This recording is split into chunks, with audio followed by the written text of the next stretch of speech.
सभी का स्वागत है आपके अपने YouTube चैनल में। आज मैं काफ़ी दिन बाद वीडियो बना रहा हूं, लेकिन इस वीडियो बनाने का उद्देश्य वगैरह कुछ नहीं है। मुझे बहुत ज़्यादा हो गया है नुकसान। क्या बताऊं, मेरा CSP बंद कर दिया है। हाँ दोस्तों, आपने बिल्कुल ही सही सुना है, मेरा CSP बंद कर दिया है। और बंद करने का कारण बताया है कि आप काम नहीं कर रहे हो। अब उन्हें ये बताओ, हम क्या काम नहीं कर रहे हैं? हम ट्रांजैक्शन नहीं कर रहे हैं, क्या नहीं कर रहे हैं? उन्होंने रीज़न बताया है।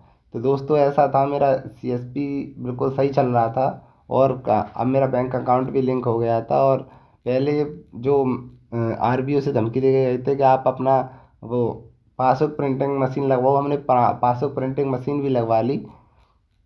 फिर भी हमारा स्पेस CSP बंद कर दिया।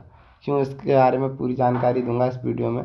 तो दोस्तों ऐसा था कि हमारा अभी कुछ दिन पहले हमें बुलाया था हमारी डिस्ट्रिक्ट पे, और सबसे अच्छा काम करने के लिए बोला था कि ये CSP सही काम कर रहे हैं। लेकिन फिर भी हमारा CSP बंद कर दिया गया है। इसका कारण यह है कि ये ना, जो कंपनी वाले हैं, ये SBI CSP में बीमा करने के लिए कहते हैं।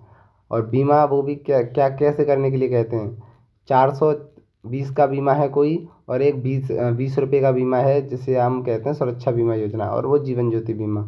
और ये अटल पेंशन करने के लिए कहते हैं। अब हम सुरक्षा बीमा तो एक तो कर भी देते हैं, लेकिन सुरक्षा बीमा हमारे जितने कस्टमर हैं सभी का हो रहा है। और जीवन ज्योति बीमा कस्टमर से बोलो, कस्टमर कराता नहीं है।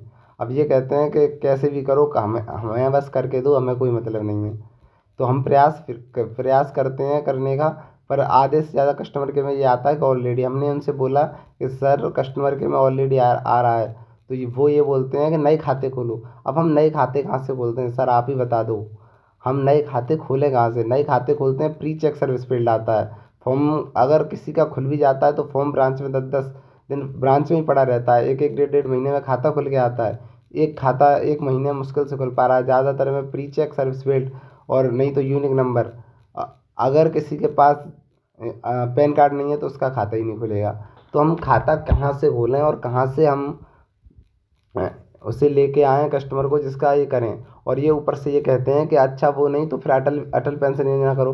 अब आप बताइए, उससे अच्छी दूसरी एक सरकार की योजना चल रही है, श्रम मानधन योजना। उसमें इन्वेस्ट करने से उसमें आधा जो पैसा है वो गवर्नमेंट इन्वेस्ट करती है। अगर आदमी फिर उसे उस पेंशन को लेगा या अटल पेंशन को लेगा? इसमें इतना 5,000 रुपये महीने का काफ़ी अच्छा खासा अमाउंट जमा हो रहा है, और उतनी अच्छी पेंशन नहीं मिल रही है जितनी मिलनी चाहिए, जो कि श्रम मानधन योजना में मिल रही है। तो रीज़न ये था कि उन्होंने कहा, तो मैंने शुरुआत में चार चार पांच सुरक्षा बीमा किए। लेकिन फिर वो और बोलने लगे कि इस महीने का टारगेट 30 है।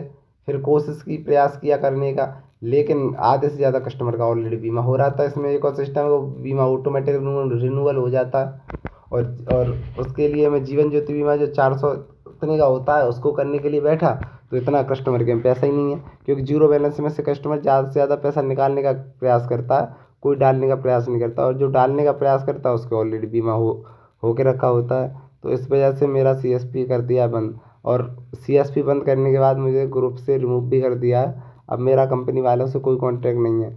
अब ये बताइए, मेरा CSP बंद कर दिया तो मेरा जो पैसा लिया है उससे तो रिफंड करो। और जो मैंने करीब 38 या 40 हज़ार का ये प्रिंटर लिया, उसका क्या करूँ? इसको डिब्बा बना के अपने यहाँ चलाऊँ, क्या करूँ? अब कुछ समझ में नहीं आ रहा। अब सब मेरा सिस्टम फिस्टम सब बेकार है। और अब देखते हैं कंपनी CSP को वापस देती है या नहीं देती है, या फिर इस इसके लिए और क्या करना पड़ेगा, इसके बारे में पूरी जानकारी दूंगा। बस आप बने रहिए, जो जो अपडेट मेरे पास आती है, अगर देते हैं वो CSP ठीक, नहीं तो मैं दूसरी कंपनी से लूँगा।